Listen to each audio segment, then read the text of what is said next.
Hello students, geometric progression का ये तीसरा लेक्चर है। ठीक है, हमने पहले लेक्चर में nth टर्म निकालना सीखा था, दूसरे लेक्चर में हमने सम ऑफ टर्म्स ऑफ जीपी निकालना सीखा था और कंसेप्ट ऑफ 77, 777, 4 x 7 इनके जो एडिशन थी ये निकालना सीखा था। इस लेक्चर में हम सीखेंगे इन्फिनाइट जीपी का मतलब क्या होता है। इन्फिनाइट जीपी का सम क्या होता है। बेसिकली इन्फिनाइट जीपी मतलब जीपी विद इनफाइनाइट टर्म्स, बहुत सारी टर्म्स हो, ठीक है, अनकाउंटेबल। तो अगर मेरे पास कुछ इस तरह से A R square, A R cube, ऐसे करते करते इनफाइनाइट टर्म्स, ऐसे केस में क्या होगा। और यहाँ पर जो आर है, स्पेसिफिकली अगर मैं आर की बात करूँ, are lies between -1 and 1।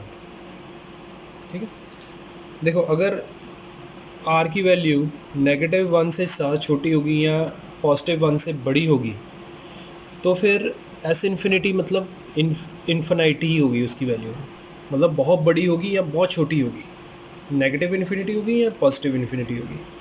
But अगर जो हमारे कॉमन रेशियो की वैल्यू अगर -1 से लेके 1 तक लाई करती है, मतलब 0.05, नेगेटिव ऑफ 0.05, ठीक है, ये -1 और 1 के बीच में है, पॉइंट्स में है ना, 0 पॉइंट समथिंग।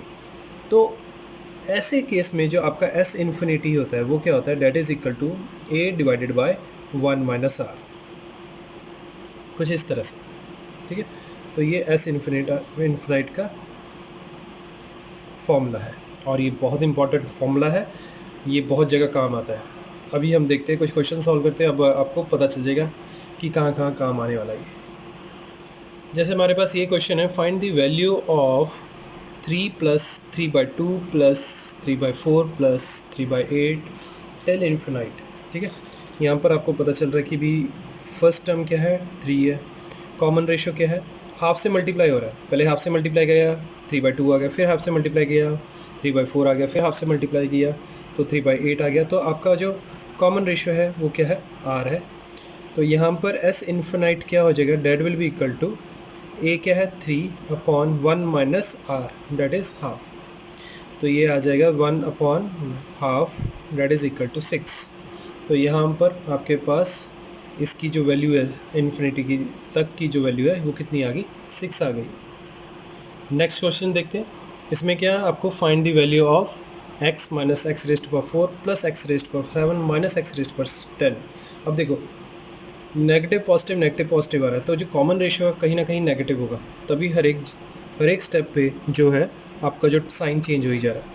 यहाँ पर जो a है that is equal to x, और कॉमन रेशियो की बात करूँ that will be negative of x⁴ divided by x, that is equal to negative of x⁻3, इस तरह से। ठीक है, एस इन्फिनिटी का फॉर्मूला लग जाएगा, क्या हो जाएगा, डेट इज़ x/1 माइनस, और आपके पास r क्या है, that is negative of x³। ठीक है, इसको सिंप्लीफाई करेंगे तो आपके पास आ जाएगा x/1 + x³, इसका आंसर आ गया। ध्यान दें इस पे, ये जो नेगेटिव साइन है ये फॉर्मूला के अंदर था, ये वाला जो नेगेटिव साइन था ये कॉमन रेशियो के साथ लगा हुआ है।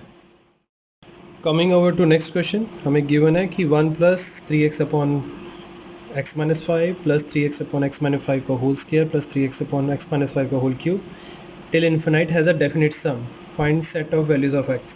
अच्छा, जब भी ऐसा कुछ बता दें कि हैज़ अ डेफिनेट सम, तो वो एक्चुअल में बताना चाह रहे हैं कि भी जो r की वैल्यू है ना वो -1 और +1 के बीच में लाई कर रही है। ठीक है, we have to find set of values of x। हमें बेसिकली इसका सम नहीं ढूंढना, हमें set of values of x ढूंढना है, तो वो इसकी हेल्प से आ जाएगा हमारे पास। देखो r की वैल्यू क्या है, डेट इज़ 3x/x−5। ठीक है, तो ये -1 इज़ लेस देन, मतलब 3x/x−5 जो है -1 और 1 के बीच में लाई कर रहा है। ठीक है, कुछ इस तरह से। अब आपको क्या करना है, इसको सेपरेट कर देना है। ये चीज़ें हमने इनइक्वालिटी वाले लेक्चर्स में की हुई है। प्लीज़ अगर आपने अलजेब्रिक इनइक्वालिटी का लेक्चर नहीं देखा तो वो आप देख सकते हैं, बेसिक मैथ्स के अंडर आपको वो प्लेलिस्ट के अंदर आपको मिल जाएगा अलजेब्रिक इनइक्वालिटीज़ का लेक्चर। ठीक है, बहुत डिटेल में समझाया हुआ है। तो इसको -1 ये इसको इस तरह से सेपरेट कर दिया, and 3x x minus 5 is less than 1, ये दोनों चीज़ें इस तरह से सेपरेट हो गई हैं। ठीक है, अब क्या करना है, इसको सॉल्व करते हैं। ओके, तो ये सॉल्व किस तरह से करना है ये भी बताया था कि आपने कभी भी क्रॉस मल्टीप्लाई नहीं करना है ऐसे केसेस में। तो ये जो चीज़ है ये आ जाएगा 0 is less than 3x upon x minus 5 plus 1 and 3x upon x minus 5 minus 1 is less than 0। ठीक है, तो ये सॉल्व हो जाएगा 0 is less than 3x plus x minus 5 upon x minus 5 and 3x minus x plus 5 upon x minus 5 is less than 0। ये हो जाएगा 0 is less than 4x minus 5 upon x minus 5। ठीक है, और यहाँ पर आ जाएगा आपके पास 2x plus 5 upon x minus 5 is less than 0। ठीक है, इनइक्वालिटी में इसके बाद हम अगर सोल्यूशन ढूंढना होता था तो हम क्या करते थे, आगे नंबर लाइन्स ड्रॉ करते हैं। तो इसकी नंबर लाइन अगर हम ड्रॉ करेंगे, इसको थोड़ा सा ठीक करके लिख लेते हैं। x का कोफिशिएंट हमारा क्या होना चाहिए, 1 हो जाना चाहिए। तो मैं x माइनस 5 अपॉन 4 इधर upon x minus 5 is greater than 0 and इधर 2 कॉमन ले लिया, x plus 5 upon 2 upon x minus 5 is less than 0। अब देखो x माइनस 5 अपॉन 4 को अगर आप 0 पुट करते तो x की वैल्यू आ जाती है 5 अपॉन 4। इसी तरह से आप x माइनस 5 को 0 पुट करते तो x की वैल्यू आ जाती है 5। ठीक है, तो यहाँ पर ये जो पहली सिचुएशन है इसमें मेरे पास क्या आ जाएगा, नंबर लाइन है ये रही, और यहाँ पर दो वैल्यूज़ कौन सी हैं, एक तो पॉजिटिव 5 है, एक है पॉजिटिव 5 अपॉन 4। यहाँ पर प्लस का साइन है, नेगेटिव का साइन है, यहाँ प्लस का साइन है। ठीक है, अब ग्रेटर देन का साइन है मतलब प्लस वाले हम उठाएंगे, तो यहाँ से लेके इधर को जाएगा और इधर से लेके नेगेटिव इन्फिनिटी की तरफ जाएगा।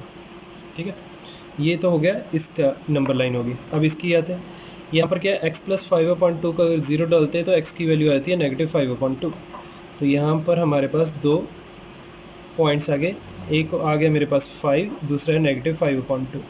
लेस देन का साइन है तो ये अच्छा, यहाँ पर पॉजिटिव, यहाँ नेगेटिव, यहाँ पॉजिटिव, लेस देन का साइन है, नेगेटिव को रिप्रेजेंट करेगा। तो इन दोनों के बीच में ये आ गई लाइन इस तरह से। अब इन दोनों को मर्ज करते हैं, तो मर्ज करोगे कुछ इस तरह से आएगा। यहाँ पर 3 वैल्यूज़ लगाते हैं हम, यहाँ पर 5 है, फिर यहाँ पर 5 अपॉन 4 है, और इधर नेगेटिव 5 अपॉन 2 है। ठीक है, तो इसके पहले ग्राफ के अकॉर्डिंगली ये इधर को जा रहा है और इधर से 5 अपॉन 4 से लेफ़्ट साइड की तरफ जा रहा है। इस दूसरे ग्राफ के अकॉर्डिंगली नेगेटिव 5 अपॉन 2 से 5 के बीच में सारी वैल्यूज़ इस तरह से। इन दोनों का कॉमन ग्राफ कौन सा हुआ, कॉमन ग्राफ ये वाला हुआ। ठीक है, यहाँ पर ध्यान रखना 5 अपॉन 4 और नेगेटिव 5 अपॉन 2 इंक्लूडेड नहीं है। तो x जो है that belongs to minus 5 upon 2 to 5 upon 4। ठीक है, माइनस 5 अपॉन 2 से लेके 5 अपॉन 4 तक सारी वैल्यूज़ है और ओपन इंटरवल है। राउंड ब्रैकेट का मतलब होता है ओपन इंटरवल, मतलब ये वाली वैल्यूज़ इंक्लूडेड नहीं है। ये आपका आंसर आ गया। ठीक है, हमारे पास एक ये क्वेश्चन है जहाँ पर दिया गया है an equilateral triangle has each side 6 centimetre. A triangle is drawn by joining the mid points of sides of given triangle. ठीक है, ये आपके पास इक्विलेटरल ट्राइंगल है, मान के चलो लग नहीं रही बेशक। ठीक है, उसकी हर एक साइड जो है 6 सेंटीमीटर 6 सेंटीमीटर 6 सेंटीमीटर है। फिर उसके बाद एक और ट्राइंगल ड्रॉ कर दी गई है जो मिड पॉइंट्स को टच कर रही है। तो वो जब मिड पॉइंट्स को टच करके जा रही है, मतलब बन रही है, ठीक है, वो एक और इक्विलेटरल ट्राइंगल बन गई विद साइड 3 सेंटीमीटर। उसके अंदर फिर और मिड पॉइंट्स को ज्वाइन करके एक और इक्विलेटरल ट्राइंगल बन गई, उसको दोबारा से मिड पॉइंट्स को ज्वाइन करके फिर और इक्विलेटरल ट्राइंगल बन गई, और ये चलता रहा इन्फिनिटली। हमें क्या करना है, find the sum of the perimeters of all such triangles. इन सब ट्राइंगल्स का पेरीमीटर फाइंड करना है। देखो सॉल्यूशन कैसे होगा इसका। अभी अगर मैं सिर्फ एक एक साइड ले लेता हूँ, ठीक है, तो वो क्या होगा, 6 प्लस उसका हाफ 3, फिर उसका हाफ 3/2, फिर उसका half 3/4 and so on till infinite. ठीक, और इन सबको मैं अगर 3 से मल्टीप्लाई कर देता हूँ तो ये मेरे पास आ जाएगा perimeter, sum of perimeter of all these infinite triangles. ठीक है, तो ये मैं एस से डिनोट कर लेता हूँ। ये S means sum of all perimeters. तो ये आपके पास आ गया 3 मल्टीप्लाइड बाय, और हमें एस इन्फिनाइट का फॉर्मूला मालूम है, वो क्या है, यहाँ पर ए है आपका 6, आर है आपका 1/2। ठीक है, तो ए अपॉन 1 माइनस आर, ठीक है, that is equal to 3 multiplied by A कितना, 6 अपॉन 1 माइनस हाफ, इस तरह से। ठीक है, that comes out to be your 3 multiplied by 6 upon half. ये ऊपर जाके मल्टीप्लाई हो जाएगा, 2 6 12, 12 3 36, तो अल्टीमेटली आपके पास आंसर कितना आ जाएगा, 36 सेंटीमीटर्स। मतलब जितनी भी ट्राइंगल्स बन रही हैं उन सब का जो सम है वो क्या आ जाएगा, पेरीमीटर्स का सम कितना आ जाएगा, 36 सेंटीमीटर्स। ये हमारे पास नेक्स्ट क्वेश्चन है। A ball is dropped from 100 metre height. ठीक है, एक बॉल को हमने 100 मीटर हाइट से फेंका, नीचे ज़मीन की तरफ छोड़ा, ड्रॉप किया, फेंका भी नहीं, ड्रॉप किया, और रिबाउंड होने के बाद, ठीक है, जिसे कहते हैं टप्पा खाने के बाद, टप्पा खाने के बाद it travels 1/5 of the distance from which it was dropped.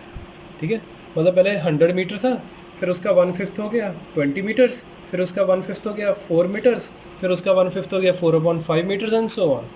ठीक है, तो लिखा हुआ है कि find the distance, total distance covered by the ball before coming to rest.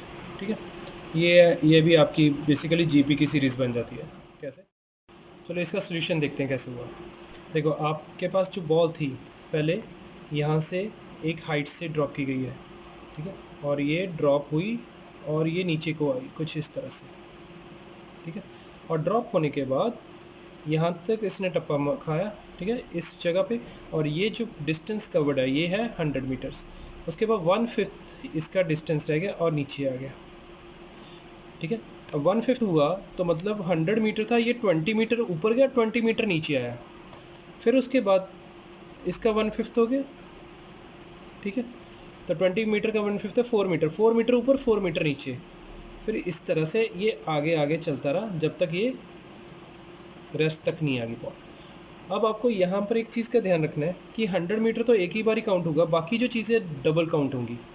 ठीक है, तो ये बेसिकली कैसे बन रहा है, तो पहले तो आपके पास था 100 मीटर प्लस, ठीक है, फिर 100 मीटर का क्या हो गया, 1/5 हो गया, और उसका डबल। अब इसके बाद जितनी भी चीज़ें आएंगी डबल ही आएंगी, डबल प्लस, फिर जो भी 1/5 ऑफ 100 है उसका 1/5 हो गया। ठीक है, और ऐसे करते करते इन्फिनाइट तक चलेगा ये, जब तक बॉल रेस्ट पे नहीं आई। ठीक है, तो ये इसको मैं अगर s ले लेता हूँ तो आपके पास s की वैल्यू आ जाती है कुछ इस तरह से, s is equal to a है आपका यहाँ पर 100, r जो है that is equal to 1/5, sorry a आपका है 100/5। ठीक है, ये वाला 100 नहीं, ये वाला 100/5। ठीक है, तो 100/5 कितना होता है, डेट इज 20। इस तरह से आपके पास 20 आ गया। ठीक है, अब s की वैल्यू क्या होगी, a/1 माइनस 1/5। ठीक है, मल्टीप्लाइड बाय 2, और ये वाला 100 ऐड कर देंगे इस तरह से। ठीक है, तो ये बन गया आपके पास 40 divided by 4/5 plus 100, that comes out to be, ये 5 ऊपर जाके मल्टीप्लाई हो जाएगा, 40 मल्टीप्लाइड बाय 5/4 प्लस 100, ये 4 10 इज इक्वल टू 50 प्लस 100, तो 150 आपके पास आंसर आ गया। तो ये था क्वेश्चन हमारा कि बॉल रेस्ट आने से पहले वो कितना डिस्टेंस कवर कर चुकी थी। ठीक है, तो वो कितनी है 150 मीटर्स। ध्यान से देख लो, इस वीडियो को पॉज करके दोबारा से समझ लो मैंने डबल क्यों किया और 100 को सिंगल क्यों रखा है। ये सारे कंसेप्ट को समझ के फिर इसको खुद अटेम्प्ट करो।